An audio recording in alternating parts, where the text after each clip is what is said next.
Hey guys, it's Matthew here once again with possibly one of the most hipster abominations of a build I've put together. That still kind of works. I'm not entirely sure it's too worth it, but it has gotten me to level 95 pretty fucking quick without really dying. So it's a nice mapping build, but for what it is, I would have liked a bit more effectiveness.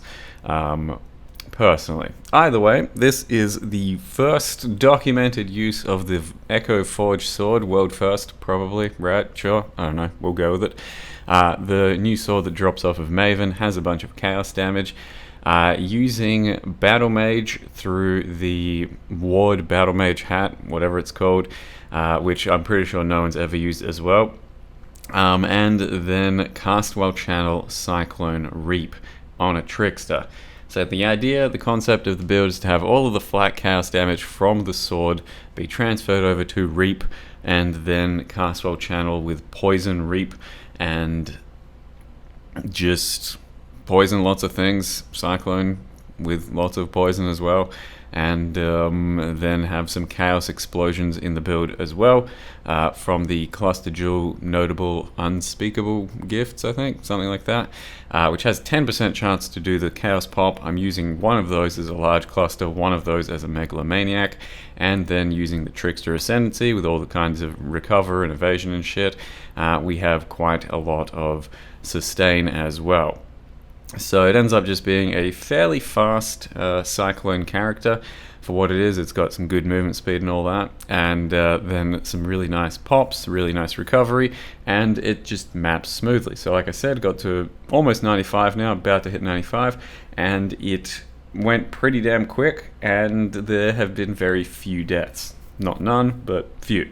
It's really good for things like Expedition, really good for things like Harvest, and ultimately I just would have wanted a bit more single target in the build, but it is a bit weird the way you have to do your damage, because with Cyclone and cast or channel Reap, essentially the Reap is going to be cast wherever your cursor is at the time, and a lot of the time that is not the ideal situation for putting out Reaps with Cascade on a single enemy. So you're not going to be overlapping your Reaps very well, and the single target is as such anywhere from like, I'm going to say 3 to 10 million DPS, and that can be okay, but we are very melee as a Cyclone build like that, and there is a ramp time, so my poisons can last up to 10 seconds with all the right stuff going, but usually they're around 5 or 6 seconds, and yeah, there's also Wither stacking to bear in mind, that we are using the Wither Jewel. It's basically a proof of concept build that if you want to copy, it's going to take a bit of work to actually make work, but it can end up doing some really nice map clear. So I went in with one of my viewers, Blackjack King, and did this type of a map. He set up some real juicy pack size, Beyond, Breach, Harbinger, all kinds of shit thing, and tried out a few maps, and I basically got like a level from 3 maps at level 93. That's how juicy we're talking, and there was no dying involved on my part at least, and it can be a decent mapping build for those purposes, though I think it's going to fulfill basically the same purpose as almost any Chaos Pop build with some Plague Bearer. Even a Death's Oath build might be somewhat similar, where you pretty much just get to run around with a little Chaos Aura and do lots of pops and have really good sustain, and then your single target's going to be something like 5 million DPS. I think you can do that with Death's Oath right now with like Caustic Arrow, Val Caustic Arrow. I'm not too sure, but yeah, the benefit of this build is it's using a lot of hipster items. So it's using the Echoforge, it's using the Battlemage hat, it's also using the Frenzy Charge Maven belt that I've never used before, which gives you affliction charges, and yeah, it just turned into a bit of a weird one. And copying it, like I said, it's going to be a bit tough because some of the gear isn't that easy to access, but some of the gear is very easy because it's just unique items and they're just crap.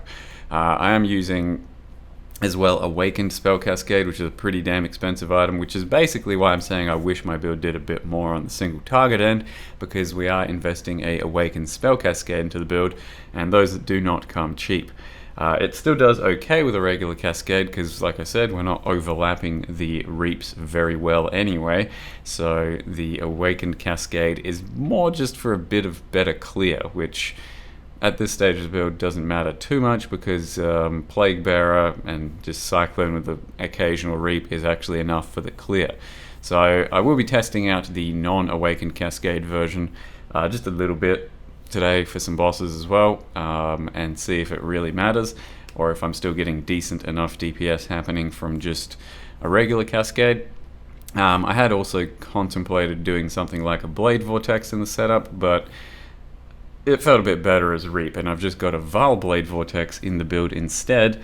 Once I put that in the build, you have 2 Val Blade Vortex charges. It's actually quite a lot of extra burst against enemies. So you can see this is earlier in the day because I don't have Val Blade Vortex set up, but once I did that, comboed with a Void Sphere as well, you had a couple extra buttons to press for a bit of extra damage, and it helped out a good bit. But this has got to be, I think, maybe one of my slower kills on this end boss, because as I mentioned, there's a lot of ramp time, and it's not a huge amount of DPS for single target, but it is good enough, and I have killed Elder Guardians and Shaper Guardians and this boss, and a 4-way for Elder Guardians, and probably take on a couple more normal bosses. I don't expect to be doing Ubers with a melee build that has slow ramp, but yeah, we'll see what happens for the rest of the day.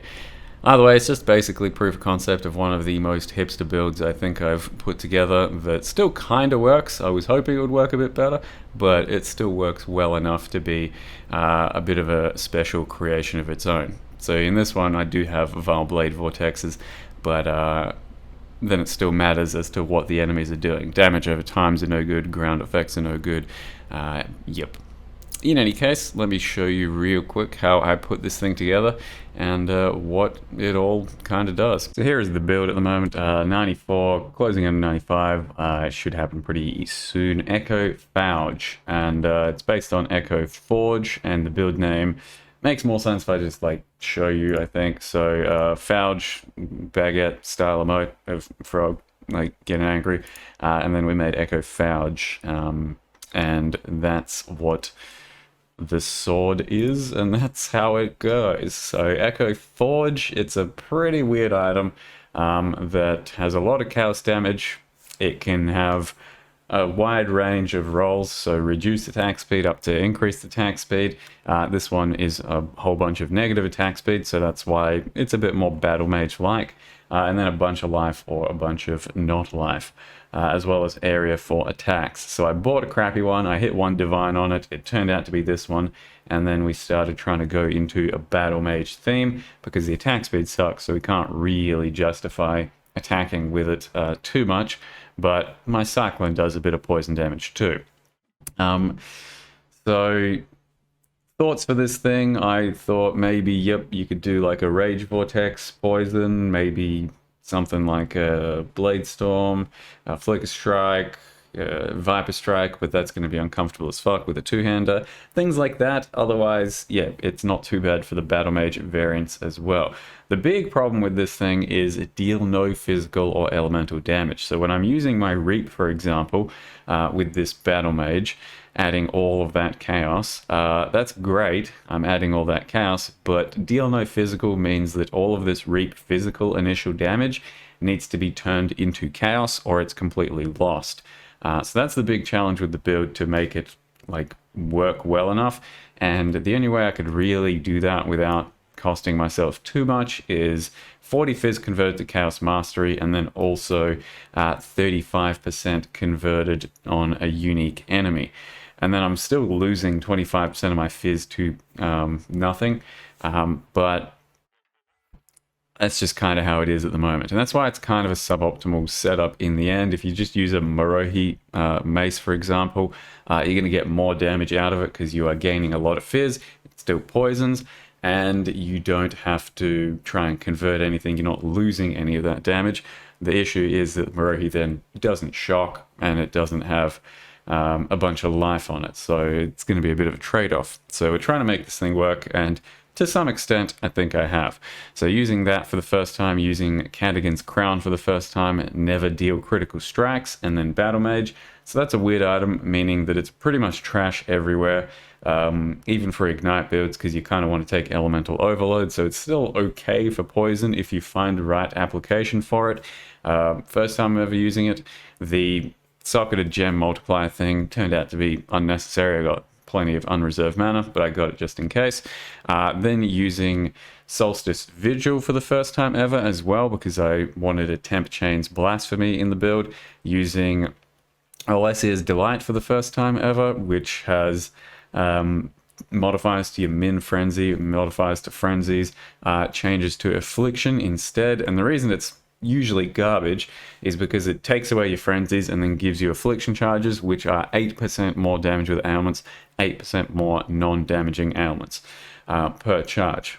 So that's more for ailments, but frenzy charges give you more damage and then also more attack and cast speed, and usually that's like the same thing in the end, like 4% more attack speed and 4% more damage versus 8% more ailments, basically the same thing. So then what are you achieving? Not a whole lot. In this build, we don't really care about the attack speed, so we're losing the portion of Frenzy that doesn't do too much for the build, and then gaining more ailment damage, as well as that more effective ailments, non-damaging ailments, meaning that my shock is a bit more powerful. So it's actually kind of a perfect use for it here. Then running at Series Step with a bit of regen on them, and the rest of the gear is basically just serving the purpose of resists and life. I had to pick up some Fractured Chaos Rings just for life, Chaos Res, life, res, and then made a pretty beastly chest in the end, which was helping to keep all our Frenzy and Affliction charges up. You can go ahead and buy some synthesized chests with Frenzy Charge on hit. So 10% Frenzy Charge on hit synthesized. The base cost me like, I don't know, 50C, some shit like that. And then started Chaos spamming. I used a bunch of Harvest to begin with. I used some Essences, then went into Chaos spam, got these prefixes, which was pretty lucky, and then locked in the prefixes, did an Unveil, and happened to get T1 Suppress on it as well, and then unveiled the 200 regen, and then crafted some res as the final slap on this thing.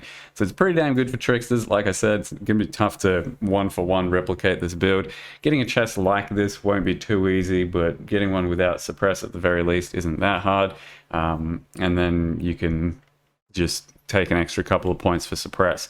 But all things considered, as I said, it's not that worth copying. Like, if you like the look of this sort of action for Cyclone gameplay and all that, maybe, but this funding might be better gone elsewhere. I don't know.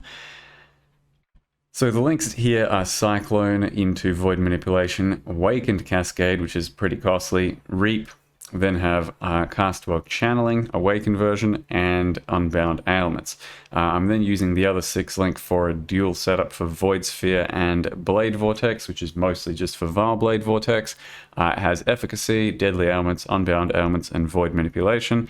I'm then running Vitality. I have Temp Chains on a Blasphemy, running Plague Bearer, which does help quite a lot. Despair, which is self-cast, Frostblink, Grace, Malevolence, and then down here is another Wither Totem setup. But we do use the Jewel for Balance of Terror, Inflict Withered for 2 seconds on hit if you've cast Despair. So we do self-cast Despair and then have lots of things we hit with, which helps for the Wither, but I'm still using a Wither Totem, like on bosses almost all of the time, just to help guarantee Wither stacks. And yeah, that's just a bit of extra luxury damage. So the passive tree is kind of a weird one. It's still somewhat of a generic poison tree. You're grabbing some fizz and some poison nodes. You're grabbing chaos damage mastery and reservation and stuff. Capping out suppress. We then have a cluster jewel, a really basic shitty one, so unspeakable gifts for the 10% to explode, and then just chaos damage, so not even a good one. Then grabbed a pretty good megalomaniac. This one cost me 1 divine, and it ended up having pretty much things I wanted, but it's really just unspeakable gifts. We then have 15 poison duration on this thing, and then natural vig, which is life and evasion. It'd be easy to not have these two things at the moment anyway. Poison duration's kind of over the top the way I'm doing things. I did steal the assassin node for noxious strike, so it helps cap out my poison chance, and then also a bunch of poison duration against enemies. So this thing was like 40C or something. All in all, the character to put together was maybe like 5 divines outside of the woke cascade, so it wasn't too hard, but it's going to be hard to replicate, and it is hard to get the right stuff. We then have the Trickster Ascendancy giving us lots of more damage with lots of different masteries, lots of sustain there as well, frenzies that turn into afflictions, action speed thing, which is pretty damn nice at the moment for not getting slowed in lots of situations, and then escape artist. That's what helps turn this chest into a more viable thing. And then up here we also have another curse using some poison shit, blah blah blah, ghost shrouds as well, ghost dance. So that's what helps keep us alive, because the evasion we currently have is 46,000 flasks up, meaning that pretty much every time I get hit, my energy shield goes straight back up to the top, and it's pretty damn nice sustain. The ward that's coming from this hat does basically nothing, and if you don't know what ward is, don't know if it'll even say it there, it just covers your life kind of like energy shield, but it absorbs damage once, helps absorb damage once, and then it's depleted for 4 seconds, recharges, and then it's back up. So it's kind of like energy shield, kind of a bit more scuffed, kind of way more niche and useless for the most part. It's a non-factor in this build anyway. Otherwise, the character effect, if you're wondering, is just the $60 supporter pack Tormentor.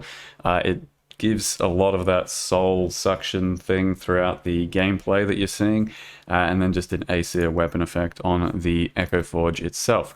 Basically, the entire reason I wanted to play with Echoforge, it's a new item, but it looks very cool as just a sword with 3D art. So that's the build. It's a bit hipster, it's a bit weird. It works well enough, but it doesn't have amazing single target so far. Just adequate. Just good for mapping, I think. And yeah. How long has... about a day to hit almost 95, doing a few bosses, a few memes here or there. So it's not been too bad. That's it. Hope you guys enjoyed the video and the character. Thank you very much for watching. See you next time.